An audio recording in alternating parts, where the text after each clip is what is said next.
नमस्कार, मैं हूं पूजा सिंह। स्वागत है आप सभी का हमारे चैनल पर।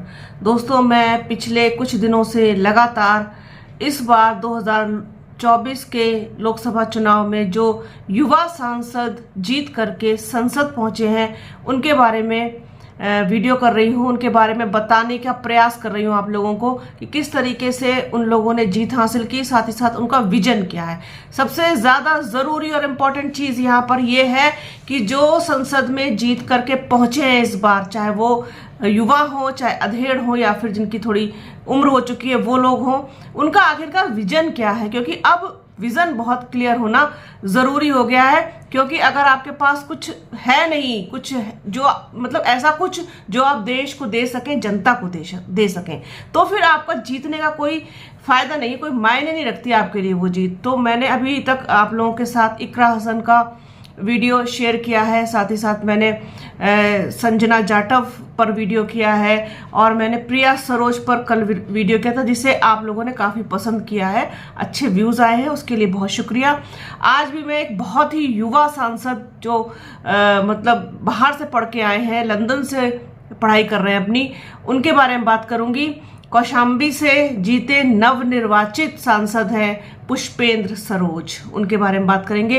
पुष्पेंद्र सरोज कौन है, क्या उनकी सियासी जमीन है, क्या उनका विजन है, सब कुछ इस वीडियो में हम लोग चर्चा करेंगे। छोटी छोटी सी चर्चा करेंगे, मतलब मोटा मोटी सी बात करेंगे, क्योंकि बहुत बड़ा वीडियो अगर हो जाता है तो उसे भी दर्शकों को देखने में थोड़ी सी असुविधा होती है। इसीलिए जिस तरीके से मैं अभी तक करती आई हूँ उसी तरीके से आज पुष्पेंद्र सरोज के बारे में बात करेंगे। यूपी की कौशाम्बी सुरक्षित सीट से चुनाव जीतने वाले समाजवादी पार्टी के उम्मीदवार पुष्पेंद्र सरोज देश के सबसे युवा सांसद हैं।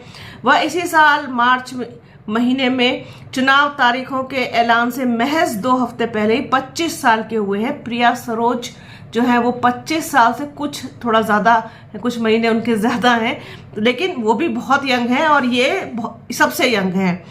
पुष्पेंद्र सरोज ने बीजेपी के दिग्गज नेता, पार्टी के राष्ट्रीय मंत्री और यहीं से लगातार 10 सालों तक सांसद रहे विनोद सोनकर को 1 लाख से ज्यादा वोटों से हराया है। पुष्पेंद्र सरोज समाजवादी पार्टी के वरिष्ठ नेता, राष्ट्रीय महासचिव और यूपी में कई बार कैबिनेट मंत्री रहे इंद्रजीत सरोज के बेटे हैं। वह कुछ दिनों पहले ही लंदन से अपनी पढ़ाई करके वापस लौटे हैं। पुष्पेंद्र सरोज को अपने चुनाव जीतने की खुशी तो है, लेकिन इस बात का भी मलाल है कि केंद्र में इस बार उनकी सरकार नहीं बन पाएगी। लेकिन ये कोई इस तरीके की चीज़ नहीं है कि ये आगे फ्यूचर में कभी नहीं हो सकती, समय बदलता है। पुष्पेंद्र सरोज कहते हैं कि अगर केंद्र में इंडिया गठबंधन की सरकार भी बन जाती तो वह अपने क्षेत्र का ज्यादा विकास कर पाते, लोगों को नौकरी और रोजगार दिला पाते। हालांकि उनका कहना है कि सरकार न बनने के बावजूद वह अपने क्षेत्र की समस्याओं को लेकर न सिर्फ सड़क से संसद तक आवाज उठाने का काम करेंगे, बल्कि अपने स्तर से लोगों की समस्याओं को दूर करने और उनका दुख दर्द बांटने की कोशिश भी करेंगे।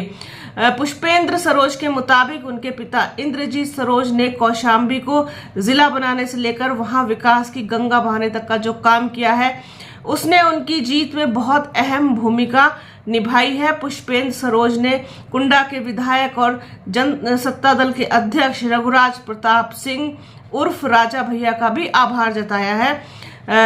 रघुराज प्रताप सिंह के प्रभाव वाला कुंडा और बाबागंज इलाका भी कौशाम्बी लोकसभा में ही आता है, जहां पर रघुराज प्रताप सिंह ने इस सीट पर पुष्पेंद्र सरोज को समर्थन किया था। उनके समर्थकों ने पुष्पेंद्र के लिए प्रचार किया था और वोट भी दिलाए थे। साथ ही साथ पुष्पेंद्र ने जो निवर्तमान सांसद है विनोद सोनकर, उन पर भी जमकर निशाना साधा है। उन्होंने कहा कि सांसद विनोद सोनकर ने 10 सालों तक कौशाम्बी में कोई काम नहीं किया, लोगों को बुरा भला कहते रहे, उनके रवैये से लोगों में बहुत नाराजगी थी। जिसका फायदा पुष्पेंद्र सरोज को मिला है, क्योंकि मैंने जैसे अपने हर वीडियो में बोला है कि भारतीय जनता पार्टी के जितने भी सांसद हैं मौजूदा, उनके खिलाफ जबरदस्त एंटी इनकम्बेंसी थी, जिसका नुकसान भारतीय जनता पार्टी को इस बार हुआ है। उनके चुनाव में अग्निवीर योजना और बेरोजगारी के साथ ही संविधान को बचाने और आरक्षण को बचाने का मुद्दा भी काफी प्रभावी साबित हुआ, जिसके लिए इतने मतलब पूरे एक सिनेरियो में इंडिया अलायंस ने एक पूरा वो वातावरण तैयार किया संविधान को लेकर के। तो ये चीज जो है कहीं ना कहीं काफी असर किया है, उसने भारतीय जनता पार्टी की जड़ जो हिली है, थोड़ी बहुत जो जमीन सरकी है उनकी, उसमें काफी असर किया है इस मुद्दे ने। जो आरक्षण का और संविधान बचाने का जो मुद्दा था, उस पर काफी कुछ लोगों पर प्रभाव डाला। जब उनसे सवाल किया गया कि क्या कुछ जीत के लिए तैयारी की थी, कौशाम्बी से जीत के लिए क्या प्लानिंग की थी, तो उन्होंने बोला कि जनता ने मन बना लिया था कि इस बार बदलाव करना है। भाजपा ने मंच से जो भाषण दिए उसमें और जमीनी हकीकत में बहुत फर्क था। भारतीय जनता पार्टी की जो हवाबाजी थी वही उनकी हार का मुख्य कारण बनी। उनकी हवाबाजी इस बार यूपी में नहीं चल पाई। यूपी में लोगों ने मुद्दों को लेकर वोटिंग करने का मन बनाया था। यकीन के साथ कह सकता हूं कि पेपर लीक, बेरोजगारी, महंगाई समेत कई मुद्दों को लेकर जनता ने वोट किया। कौशाम्बी में भी यही मुद्दा हावी रहा। मुझे जनता ने इस आधार पर ही जिताया है। मेरे लोगों ने दिन रात मेहनत की, हमने मान सम्मान की लड़ाई लड़ी।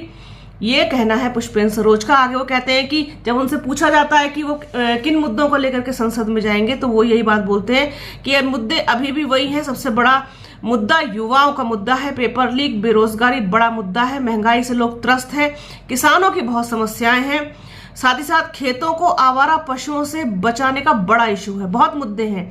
अब बदलाव हुआ है, इस बार संसद भवन में मुद्दों को रखने के लिए बड़ी संख्या में सपा के सांसद होंगे। इस बार इतनी आसान नहीं होगी भारतीय जनता पार्टी की राह, क्योंकि उनको जवाब देना पड़ेगा। उनसे सवाल अब बहुत ज्यादा होंगे, क्योंकि सवाल पूछने वाले लोगों की संख्या काफी बढ़ गई है इस बार। तो ये इतना आसान नहीं होने वाला है भारतीय जनता पार्टी के लिए। आगे जब उनसे पूछा जाता है कि भाजपा के 400 पार और संविधान बदलने वाली बात का ग्राउंड पर क्या असर दिखा, तो वो कहते हैं कि भाजपा ने जब 400 पार का नारा दिया तब उनके नेता सामने आए। भाजपा के कुछ नेताओं ने खुले मंच से चैलेंज दिया कि वो संविधान में संशोधन करेंगे, कुछ ने कहा कि वो संविधान बदल देंगे, कोई बोला कि इसके बाद चुनाव होंगे ही नहीं, मोदी जी ही रहेंगे। इसका खासकर पिछड़े वर्ग में संदेश गया कि बाबा साहब भीमराव अंबेडकर ने जो संविधान बनाया, मान सम्मान की लड़ाई लड़ी, वोट देने का अधिकार दिया, उसे लेकर भाजपा के लोग ऐसा कह रहे हैं खुले मंच से। तब ये बात लोगों के मन को लग गई। फिर संविधान बचाने की जब बात हुई तो सबने अपना वोट उसी हिसाब से दिया।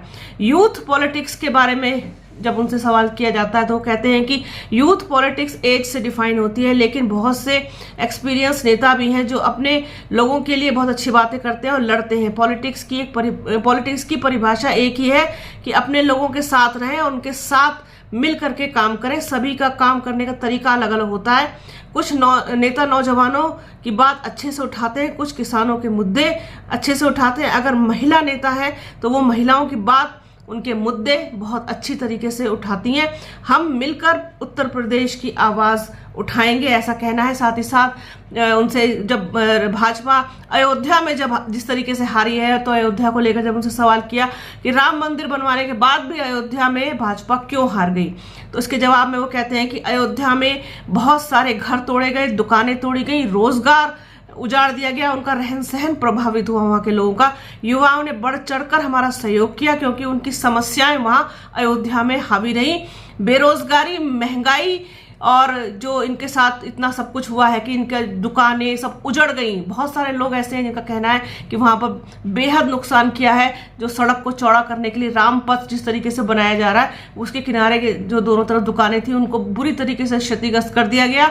उसके बाद सरकार ने कोई मदद नहीं की।